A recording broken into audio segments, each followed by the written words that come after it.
दूरदर्शन केंद्र जयपुर की ओर से आप सभी दर्शकों को नववर्ष की हार्दिक शुभकामनाएं। नई उम्मीद, नई उमंग, नए अरमान पैदा कर, जमाना जान दे तुझ पर, तू ऐसी शान पैदा कर। दोस्तों, मैं हूं निधीश गोयल और वाकई में जब तक मन में लहरें नहीं होती हैं, उमंग नहीं होती है, तरंग नहीं होती है, तो बात नहीं होती है, और बात नहीं होती तो मुलाकात नहीं होती। हर मुलाकात होनी चाहिए हमारी सफलताओं से, और सफलताएं आएंगी तब जब दिल में हरियाली होगी। और दिल में हरियाली होने के लिए कहीं ना कहीं शस्य श्यामल भारत भूमि में भी हरियाली का होना उतना ही जरूरी है। लेकिन ग्लोबल वार्मिंग के इस दौर में क्या कहीं कहीं हम उससे कुछ पीछे छूटते जा रहे हैं। लेकिन फिर भी कुछ लोग हैं ऐसे जो दिल में उस उमंग को जिंदा रखे हुए हैं, और उनकी उमंगों से हम भी आज दो चार होने वाले हैं। हमारे साथ में है श्री विष्णु लांबा जी, जिन्होंने अपने पूरा जीवन समर्पित किया पर्यावरण के लिए। पौधा चोर से ट्री मैन की उपाधि उन्होंने प्राप्त की। आज पर्यावरण मित्र के तौर पर रोज सुबह एक पौधा लगाते हैं, उसकी देखभाल का बंदोबस्त करते हैं, और हम सभी को ये सीख देते हैं कि ये पौधे जब बड़े होकर के पेड़ बनते हैं और हमें ऑक्सीजन दिया करते हैं, तो वो ऑक्सीजन सिर्फ हम लोगों के लिए ही नहीं, इस पूरी दुनिया के लिए कितनी जरूरी है। चलिए आज चलते हैं और बात करते हैं हमारे पर्यावरण मित्र श्री विष्णु लांबा जी से। विष्णु लांबा जी, आपका हमारे इस कार्यक्रम में बहुत बहुत स्वागत जी। शुक्रिया। विष्णु जी, हर चीज की एक शुरुआत होती है, आगाज होती है। आपने भी आगाज किया होगा, लेकिन उससे पहले मैं अपने दर्शकों को बता दूं कि ये विष्णु लांबा हमारे साथ खड़े हैं। प्रचलित है इस नाम से, लेकिन असलियत में इनका नाम विष्णु प्रसाद शर्मा है।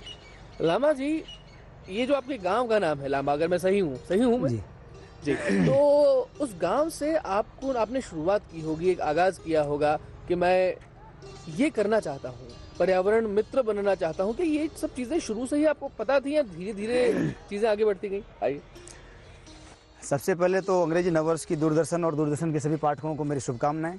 जब बचपन जिस दौर में गुजरता है, जिन संस्कारों में जिस प्रकार की पृष्ठभूमि वहाँ की रहती है, उस चीज़ का व्यक्ति के जीवन पर बहुत प्रभाव पड़ता है। जी। मेरे परिवार के संस्कार ऐसे रहे कि वो आध्यात्म, प्रकृति और संस्कृति के बहुत करीब रहे। तो मैं आपको घटना बताना चाहूँगा बचपन की। मेरी माताजी एक गांव में हैंडपंप हुआ करता था चौराहे पर। जी।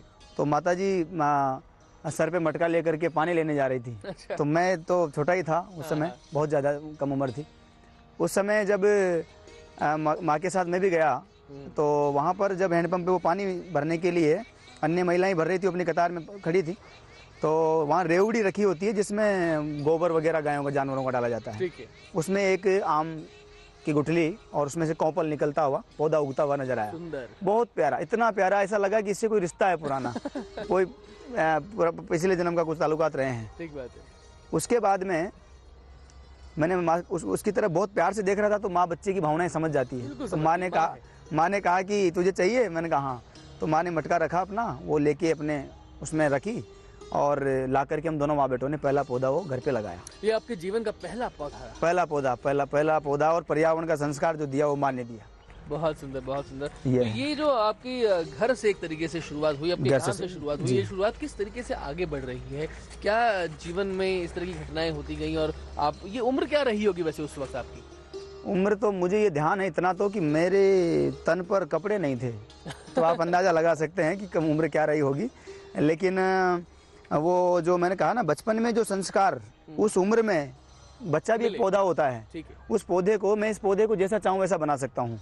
जिस शो में ढालना चाहूँ उसको मैं ढाल सकता हूँ उस तरीके से। किसी टहनी को मोड़ दूंगा, वो आगे तक मुड़ी रहेगी। आपका साथ आपके परिवार ने दिया उस वक्त जब आप ये सब चीजें? उस समय परिवार ने साथ बस इसलिए दिया कि रोएगा नहीं, है चोरी नहीं करेगा, पौधे चुराने लग गए थे, बच्चा समझ के। बाकी उनको इतना नहीं था कि ये इस तरीके से काम करने लग जाएगा, या मुझे भी नहीं पता था। मैं तो आज भी पेड़ सिर्फ इसलिए लगाता हूँ, मेरा शौक है, मुझे नहीं दिया जाता, आनंद आता है बस। अब पता चलने लगा है कि पेड़ लगाना अच्छी बात है, इसके कई सारे लाभ हैं, तो शौक में लग गया।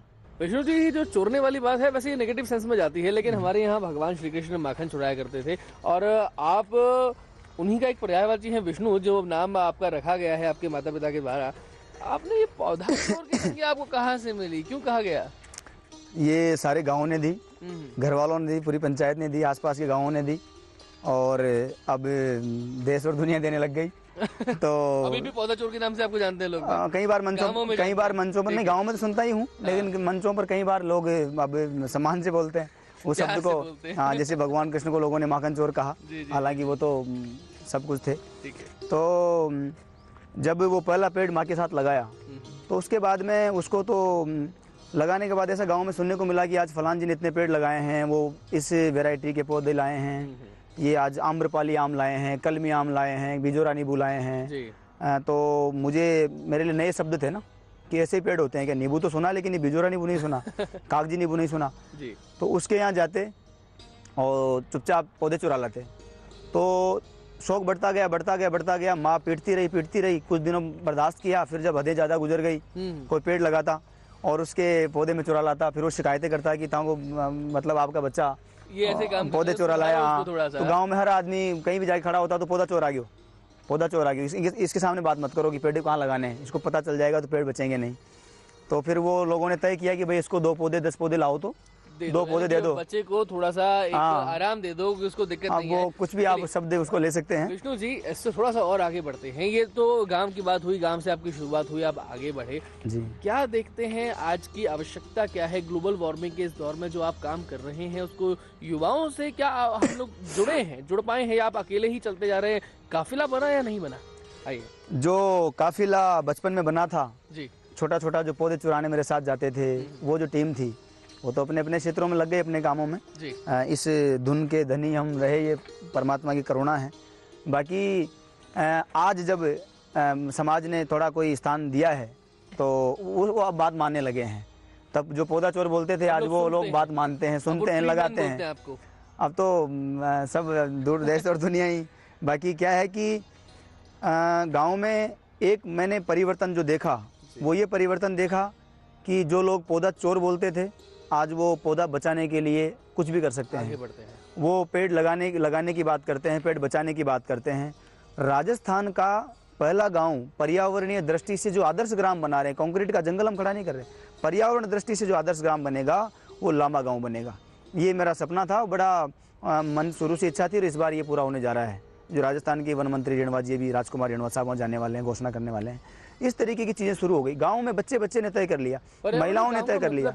पर्यावरणीय आदर्श ग्राम यानी पर्यावरण से जुड़ी हुई हमारी प्रकृति और हमारी संस्कृति, इन 2 विशेषताओं से, विविधताओं को आत्मसात करते हुए जुड़ी हुई हर उस चीज से मतलब है जिसके मतलब ताल्लुकात इससे हैं। अच्छा। जैसे हर घर के बाहर एक पेड़, हर घर के पीछे पेड़, हर घर के आगे पानी की कोई स्थान पीने के लिए पब्लिक के लिए, पीछे जानवरों के लिए कोई स्थान, सड़कें अच्छी हो, ठीक ठाक हों, नालियां बनी हों, हर शमशान घाट में, हर आपके स्कूल में, हर पंचायत स्तर पर कोई सरकारी जगह हो, तालाब जितने भी हैं, तालाब के किनारे बरगद, पीपल, बोनसाई, छोटे छोटे पौधे, उनका अपना स्थान पर महत्व हो सकता है। लेकिन जो लॉन्ग टाइम का जो आपको वास्तव में पर्यावरण को बड़ा जो योगदान देंगे वो बड़ पीपल हैं, तो वहाँ पर वो लगाने। इस तरीके की चीज़ें हमने शुरू करी। और हर घर के अंदर वाटर हार्वेस्टिंग का कार्य, ताकि वो पानी को बचाया जा सके।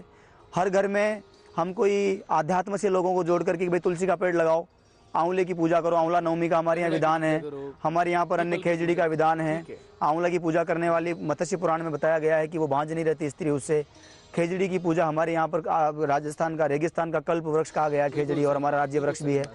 तो इस तरीके की चीज़ें हमने शुरुआत करी और आज जो माहौल बना है वो तो देश और दुनिया देख रही है। विष्णु जी, हिंदुस्तान गांवों में बसता है, भारत गांवों में बसता है, ऐसा हमने हमेशा से सुना है। लेकिन कहीं ना कहीं आज शहरी संस्कृति हमारे ऊपर हावी होती जा रही है और हम उसको एकदम से छोड़ नहीं सकते। डिजिटल इंडिया की हम बात करते हैं, स्टैंडअप इंडिया, स्टार्टअप इंडिया की बात करते हैं। युवा दुनिया भर में जाना चाहता है और उस भव्यता को आत्मसात भी करना चाहता है। हम उसको एकदम से डिक्लाइन नहीं कर सकते, छोड़ नहीं सकते। फ्लैट संस्कृति में जहाँ पर लोग बाग 40वें माले पर रह रहे हैं, 16वें माले पर रह रहे हैं, उनके पास जगह नहीं है घर के आगे पेड़ लगाने की, पीछे पेड़ लगाने की, घर ही नहीं है, फ्लैट है। कैसे हम लोग एक ऐसा गिलहरी जैसा प्रयास भी कर सकते हैं कि हर आदमी के लिए मुमकिन हो हरियाली करना, उसमें सहभागी होना? क्या करेंगे?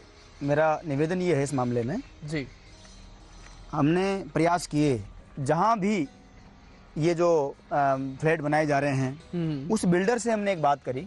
2 बड़ी चीज़ें, एक तो CSR एक्टिविटी का विषय कि इन लोगों को CSR एक्टिविटी करनी चाहिए, हाईकोर्ट के आदेश से लोग नहीं करते, तो हमने प्रयास किया कि वो करें। एक तो मन से करें और अंदर से करेंगे तो मज़ा आएगा उस चीज़ का। ठीक है, बहुत छोटा सा एक योगदान होता है कि कुछ पौधे लगाने हैं बिल्डर को, तो वो अपने आस-पास करे। जिन लोगों ने फ्लैट लिए हैं वो लोग अपने फ्लैट में बोनसाई प्रजाति के और इस प्रकार की कई सारी प्रजातियों के पौधे हैं कई सारी ऐसी बेल टाइप के पौधे हैं, जी। उनको वहाँ लगा सकता है, जिनको आयुर्वेद के मेडिसिन प्लांट के रूप में भी वो काम में ले सकता है, और है ना, औषधीय पौधों को लगा सकता है। दूसरा, छतों के ऊपर हमने छोटे छोटे किचन गार्डन ऐसे कुछ डेवलप करने की योजना हाँ, बनाई ये है। बहुत काम की बात है। उसमें आपको कुछ नहीं करना है, बहुत छोटे छोटे एक ऐसे ग्रुप हमने बनाए हैं छोटे छोटे, कि ये फूलों का, ये सब्जियों का, ये फलों का। शहर में, जयपुर शहर में ऐसे कई सारे स्थान हमने तैयार किए हैं जहाँ पर आपको सब्जियाँ देखी जा सकती है, फल आ रहे हैं। ऐसे किचन गार्डन भी वहाँ पर तैयार हो सकते हैं। जब आप किचन गार्डन की बात करते हैं विष्णु जी, कहीं ना कहीं महिलाएं वहाँ पर आती हैं, क्योंकि किचन से उनका सीधा सीधा वास्ता है। हम थोड़ा सा युवाओं की बात भी करना चाहेंगे, क्योंकि एक युवा है जो देश का कर्णधार है, भारत का भविष्य है। उस युवा से हम लोग कैसे जुड़ पा रहे हैं? क्या वो युवा भी इन सब मुहिम के लिए लगातार आगे आ रहा है? साथ में आपको आगे आता हुआ दिखता है? मुझे बिल्कुल आगे आता हुआ दिखता है कि राजस्थान की वो माटी है, राजस्थान के खेजड़ली गांव में जो अमृता देवी विश्नोई और उनके साथ जो 363 लोग शहीद हुए, उस शहादत ने तो पूरी दुनिया को हिला दिया, पूरी दुनिया को आज भी मार्गदर्शन देती है, वो हमारी प्रेरणा स्रोत हैं। तो ऐसी प्रेरणाएं राजस्थान की माटी में होती रही हैं निश्चित रूप से। और वर्तमान में जो शिक्षा पद्धति है, उस शिक्षा पद्धति में एक तो पर्यावरण, प्रकृति और संस्कृति को के करीब लाने की योजना में थोड़ा सरकार को आवश्यकता है कि उस चीज़ को जोड़ा जाए। दूसरी चीज़, कुछ चीज़ें केवल औपचारिकता के नाम पर ना करके, जैसे पर्यावरण दिवसों पर संकल्प ले लिए कि पेड़ लगाएंगे या उस पे ये करेंगे, तो वो संकल्प तो मैं बचपन से सुनता आ रहा हूँ। जब धरती पर 1-9% रह गया तो फिर ये बढ़ेगा कब? मेरी 27 साल की उम्र हो गई, कब बढ़ेगा ये? एक इसलिए तब बढ़ेगा जब युवा वर्ग आगे आएगा, तो युवाओं से ज़्यादा अपेक्षाएं हैं, युवा से उम्मीदें ज़्यादा, युवा ऊर्जावान है, ऊर्जा ज़्यादा काम कर सकता है।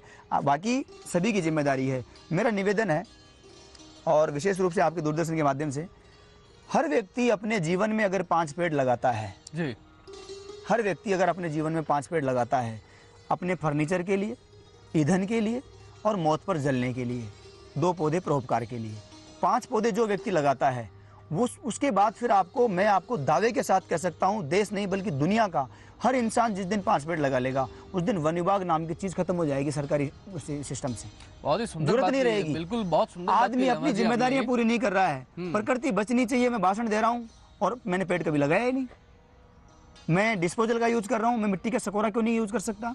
मैंने अभी वो शादी का जो विषय था छोटे भाई वाली का, तो हमने कैसे, छोटी सी चीज थी, हमने क्या किया, छोटी छोटी चीजें साइड में कर दी, इको फ्रेंडली मैरिज हो गई। प्रयास करने पड़ेंगे ना।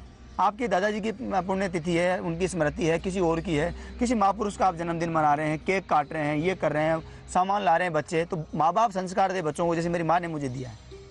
वो एक आम की गुठली पर जो कोपल होगी जिसने आपको संस्कार दिया। वाकई में बहुत अच्छी बात आपने कही है कि एक आदमी अपनी जिंदगी में 5 पेड़ लगाए, 5 उंगलियों से एक मुट्ठी बन जाती है। जल पृथ्वी उस तरीके से अगर आदमी लगाता है, जल पृथ्वी अग्नि वायु आकाश, एक पंच तत्व को निर्माण करके एक व्यक्ति का शरीर बन जाता है। वो शरीर में आत्मा है, और वो आत्मा जब तक, उस आत्मा की इच्छा नहीं होती है इस धरती को पल्लवित करने की, तब तक धरती से हम खुद पल्लवित कैसे होंगे? ये बातें आपने बहुत अच्छी कही है। हम आगे और भी कुछ बातें करने वाले हैं आपसे विष्णु जी। लामा जी, आदमी खुद कुछ काम हाथ में लेता है, खुद काम करने लगता है, तो सारे काम संभव हो जाते हैं। कैसे करते हैं आप इन पेड़ों की सार संभाल? रोज पेड़ लगाते हैं आप? मैं पिछले 15 सालों से, लगभग 15-16 सालों से जी, ये एक आदत में हो गया कि रोज एक पेड़ लगाना है जी। तो कई सालों तक तो मैं खुद लगाता रहा जी। अभी जब हमने संस्थान की टीम जब आगे बढ़ाई, जगह जगह कलेक्टरों की टीमें खड़ी कर दी, तो फिर अब ये कार्यकर्ता, मैंने कोई सौगंध नहीं खाई थी, लेकिन वो संकल्प अपने आप हो गया। मन में आदमी के होना चाहिए ना, अपने सारी लेने से नहीं होता, वो करने से हो जाता है। ये जो संकल्प की आप बात कर रहे हैं, ये संकल्प हमारे युवाओं में किस तरीके से लेकर के आएंगे? संकल्प को मजबूती कैसे लेके? छोटी चीजें आप अपने आप में बदलिए। अभी आप पूछ रहे थे कि कैसे नया कुछ प्रेरणा, परिवर्तन, छोटी छोटी चीजें। मेरे पिताजी का फोन आया कि भाई तू तो शादी कर नहीं रहा, छोटे वाले की शादी फाइनल कर दी, तो भाई जी पूछ रहे हैं कि दहेज के लिए। तो मैंने कहा आपने क्या जवाब दिया? बोले मैंने तो कह दिया कि भाई दहेज लेती भी नहीं है, देती भी नहीं है। तो मैंने कहा आपने दहेज के लिए मना क्यों किया, अपन तो लेंगे। बोले क्या बात कर रहा है? तो मैंने कहा उनको कह दो 2 पौधे चाहिए, 2 पौधे चाहिए। तो उन्होंने कहा कि वो समझ गए बात को, वैसे मेरी भावनाओं को जी। तो उन्होंने भाई जी को बोला, तो वो मुझे जानते थे भाई वो पेड़ लगाने काम करते हैं। तो उन्होंने कहा कि भाई कल्प वृक्ष तो नहीं है और बड़ा पौधा है, महत्वपूर्ण पौधा है, तो हम एक ट्रॉली आपको पौधे देंगे कन्यादान में ये दिया। तो कन्या, कलश और कल्प वृक्ष तीनों मिल गए। क्या बात है। उसके बाद में मैं आगे बता दूं आपको जी। जैसे दूसरा विषय, एक तो पौधे का हो गया, तो कन्यादान में पौधे मिल गए। दूसरा मैंने कहा कि शादी का कार्ड तो बोले 150 रुपये का बना है, इतना बड़ा बात हो गई है। तो मैंने कहा जिससे बात हुई है उसने छाप दिए, बोले नहीं। तो मैंने कहा मैटर आप मेरे को भिजवाइए, मैं देखता हूँ। तो 2.5 रुपये का कार्ड 2.5 इंच का, और सारा मैटर उसमें आ गया, पर्यावरण का मैसेज भी आ गया, कागज़ बच गया, पैसा बच गया, वो काम हो गया। तीसरा फिर डिस्पोजल ग्लास की बात उन्होंने की थी, हमने कहा कि मिट्टी के सकोरे करो।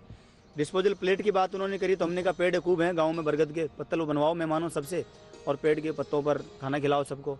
इस तरीके से ऋग्वेद काल के बाद ये पहला पर्यावरण विवाह रहा। दूसरा पूरा विवाह पर्यावरणीय विवाह, ये एक नया कंसेप्ट है मित्रों, बिकॉज ये ऋग्वेद काल के बाद में पर्यावरणीय विवाह की जो लांबा जी बात कर रहे हैं, ये पर्यावरणीय विवाह अगर चलन में आ जाए, बढ़ने लग जाए, तो शायद कहीं ना कहीं हम लोगों को प्रोत्साहन मिलेगा। उसके बाद हुई देश में कई जगह, अभी अजमेर में कुछ लोगों ने, हरियाणा में मेरे को बुलाया कुछ लोगों ने, अभी मैं उत्तराखंड जब गया था तब वहाँ पर एक मैसेज ऐसा देने की कोशिश करी कुछ लोगों ने। बारातियों को विदाई में वो जब जाते हैं तो पौधे दिए सब लोगों ने। कोई और ऐसा माइलस्टोन आपके जीवन में रहा? मैं आपसे करूँ जी, हमने कहा कि जमाना जब हम हटकर काम करते हैं तो देखता है जी। रेगुलर जो करते रहते हैं वो तो रोज पेड़, विष्णु लामा पेड़ लगाता है, रोज की बात, आम बात, कोई बड़ा काम नहीं है। लेकिन नया हटकर कुछ करता है, ऐसे करूं उस काम को मैं ऐसे करूं तो लोग देखते हैं। ठीक है। तो हमने सोचा कि विश्व में पहली बार हाथियों पर वृक्षों की शोभा यात्रा कराया जाए। हाथियों पर वृक्षों की शोभा यात्रा विश्व में पहली बार हाथियों पर वृक्षों की शोभा यात्रा हमने करवाई राजस्थान के पाली जिले की जैतारण तहसील में। वहाँ पर 51 मन गुड़ की लापसी और पेड़ के पत्तों पर खिलाई, पर्यावरण मित्रों को बुलाया पूरे राजस्थान से, जो भी पर्यावरण क्षेत्र में काम करते हैं। 4-5 हजार लोग थे, वृक्षारोपण हुआ गौशाला के अंदर। चलिए, आपकी बात से ये तो पता लगा कि 4-5 हजार लोग हैं जो राजस्थान में पर्यावरण के हित के लिए काम कर रहे हैं। उस समय तो 7.5 लाख मेरे pass on paper, 7.5 lakh volunteer हमारे संस्थान में सब जगह से, तन से, मन से, धन से, हर तरीके से प्रत्यक्ष जो सहयोग करते हैं, हमारे इस मिशन को फॉलो करते हैं। युवा पीढ़ी के कंधों पर देश का भविष्य टिका है। दुनिया का सबसे बड़ा देश है हिंदुस्तान, जिसमें सबसे ज़्यादा युवा निवास करते हैं। मेरा सभी से निवेदन है, सारे युवाओं से मेरा आग्रह है कि इस देश की प्रकृति और संस्कृति को बचाने का सबसे बड़ा जिम्मा है तो वो युवाओं पर है। युवाओं को निस्वार्थ भाव से हर प्रकार के मत, दल, पार्टी, विचार, संप्रदाय, जाति, हर चीज़ को छोड़ करके पर्यावरण धर्म निभाने की जरूरत है। पर्यावरण के प्रति आगे आने की जरूरत है। देश में कहीं भी पर्यावरण का अहित हो रहा हो, निस्वार्थ भाव से, निष्पक्ष भाव से, पूरी ताकत के साथ बोलने की जरूरत है। पर्यावरण को बचाने की जरूरत है। ये याद रखना चाहिए कि राजस्थान की वो माटी है जिसने अमृता देवी बिश्नोई की शहादत को पैदा किया है। 363 लोगों के साथ उसकी शहादत हुई है, उसको जिंदा रखने की जरूरत है। हर आदमी अपने जीवन में अगर 5 पेड़ लगाता है तो ये ग्लोबल वार्मिंग, आज जो दुनिया भर में चीज़ें हो रही है पर्यावरण को लेकर के, वो सब समाप्त होगी।